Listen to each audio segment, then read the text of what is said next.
Hello ladies and gentlemen, Keaton here, and welcome to this week's look at the latest Nuclear Throne update. This is update number 16. Now for those of you who don't know, this is the one time a week where we take the changelog from the latest Nuclear Throne update that's released pretty much every Saturday, and we turn it into a video format and show you as much as we can. So without further ado, before we take a look at what's new this week, let's take a look back at what happened last week. Now last week we saw the inclusion of the laboratory finally. We also saw the addition of the Crown of Hatred, which turned every chest in the level into an ammo chest. We saw the addition of 2 new bee skins for melting and crystal. And in terms of weapons, we saw the addition of the Hyper Launcher. And of course, there's a whole bunch of changes, fixes, and balances, which you can find in more detail in our previous video, which also contains a link to the full changelog for update number 15. But we're not here to spend all your time on update number 15, let's take a look at what's new with update number 16. Now, update number 16, we saw the addition of a brand new weapon called the Laser Cannon. Now, this is a weapon that was featured in Super Crate Box, and if you've played Super Crate Box, you probably know exactly what weapon I'm talking about. It's essentially your typical laser weapon, but it has a nice build-up before it blasts off. So it's a very strong, concentrated shot, and it eats ammo like candy. So if you're expecting to use this weapon, make sure you have the proper mutations, or else expect to use it for only 1 level at best. And I should note, the footage you're watching, again, I do not believe the laser cannon spawns in the desert. It just so happens to be the place where I tested it the most. Now moving on to the more completionist area of this update. A whole bunch of sounds have been added to the game, including sounds for the robot wolves in the frozen city and the lab enemies.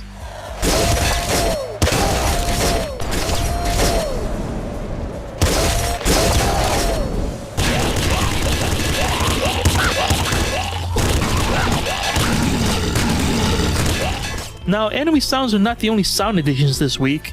We also have unique sound effects for every mutation. Now, I'll preface this by saying I haven't been keeping up to date with which sounds needed adding, so instead I just decided to cover them all. So here's every mutation, I think, and their sound effects.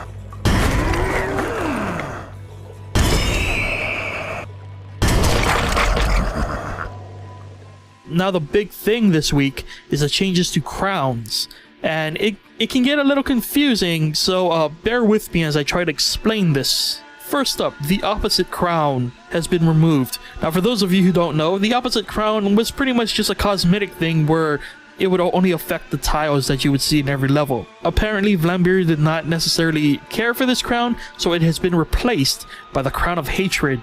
Now, the thing to note is the Crown of Hatred has actually become the Crown of Love. This is where it's going to get a little confusing, okay? So the Crown of Love has the same effects as the Crown of Hatred last week. So now, when you take the Crown of Love, every chest in the level will turn into an ammo chest. The new Crown of Hatred is much more of a gambling crown, where you will lose health periodically, but in return, you may, keyword may now, may get weapon drops, ammo drops, etc. So yeah, it's a little confusing. If you take it step by step, it'll probably make more sense than I'm projecting right now. Trust me, when you see it all laid out on like paper and whatnot, you'll understand. Don't worry. Now, speaking of crowns, if you so happen to grab a crown on your journey through the wastelands, you may come across something very mysterious. And unfortunately, I do not have footage of my own. Try as I might, I could not get this on video. So instead, I have some lovely footage from the development stream for you. What you're looking at is called the Cursed Chest. Now, I am kind of spoiling it here, but I don't want to tease you about it. So the way I understand it is anytime you pick up a crown, there's a slight chance a cursed chest will spawn. Now what is a cursed chest, you ask, and how can I identify one? Cursed chests will have a purple hue to them, and you can tell what a cursed weapon looks like that comes from a cursed chest because it will be emitting purple smoke. Now what's so special about cursed weapons and why is it considered such an evil concept? Well, it's very simple, my friend. Cursed weapons cannot be dropped once they're picked up. Now according to JW, they can be removed, but he's not saying. So good luck figuring it out. But you know what? If you do figure it out, why don't you leave a comment, let us all know. I'm assuming that robot can eat cursed weapons. Now I don't know what that means. Does that mean that's a way to get rid of it? Or maybe eating a cursed weapon is a bad idea and robot automatically dies? I don't know. These are things we as a community are gonna have to figure out ourselves. So someone get on that. Yeah. And if you figure out any other way to remove cursed weapons, share the wealth of that knowledge in your brain. Yeah. And that pretty much wraps it up for this week's new content additions. So with that said, why don't we hop on over to the changes and fixes, shall we? Now arguably the largest change this week is to how Plant's snare affects the camera. Now in the past, whenever Plant uses the snare ability, the camera will sort of fixate on that area and your character would revolve around that central point.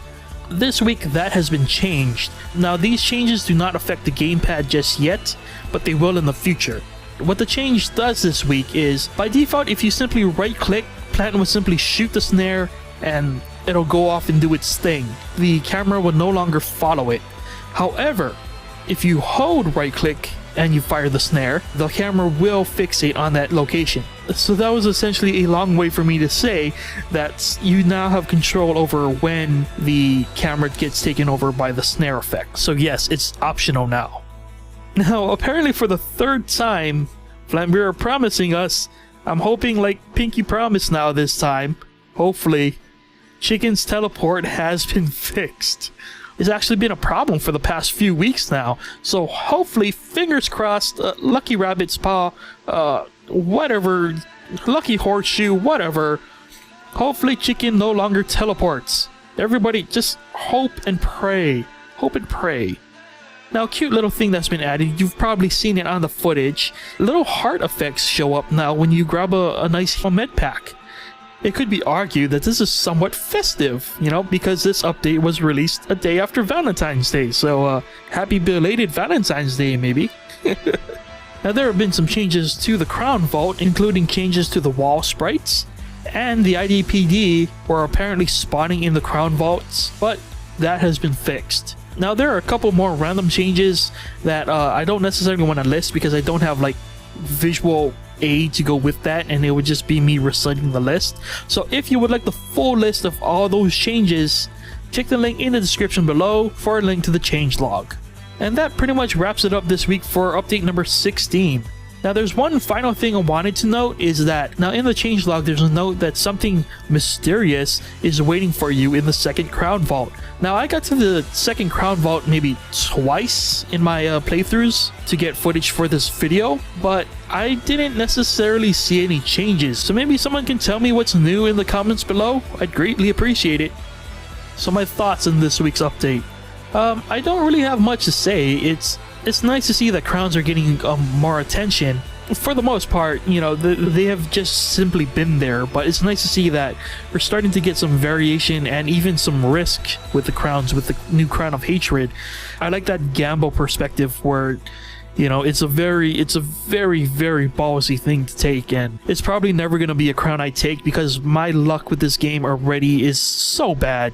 But yeah, for anyone looking for a challenge, this is definitely going to be a fun one. Now the whole cursed chest thing is interesting too. I like that it's pretty much the equivalent of the tick from the Binding of Isaac, which is pretty funny and pretty cool. It's not as evil as the tick because, you know, apparently you can get rid of it. But it's I guess it's pretty cool. You know, for people who are attentive, they're gonna be able to avoid it, just like, you know, mimic chests. But it's a fun little thing. I like that they threw in another curveball, you know, to keep players on their toes. So that's pretty cool. Other than that, I'm glad to see plant snare has been changed. It was pretty annoying to have to base my movements around the central snare that I can't even get rid of, you know, once it's down. So the fact that now we can control when we want the camera to revolve around the snare or not, you know, it's a nice welcome change. And other than that, yeah, not much of an opinion this week. You know, Vlambeer are doing a very good job. No real complaints here. So, you know, keep it up, Vlambeer. Thumbs up. And yeah. So anyway, that wraps it up for us this week. As usual, if you would like to learn more about Nuclear Throne, if you would like to purchase the game, or you just want to see Vlambeer develop it every Tuesday and Thursday, check out nuclearthrone.com for all that info and more. If you would like to contribute to the community-driven wiki, the link to said wiki can be found in the description below. And yeah, thank you for watching. Hope you enjoyed it. Hope it was informative, and I'll see you guys next week. Bye!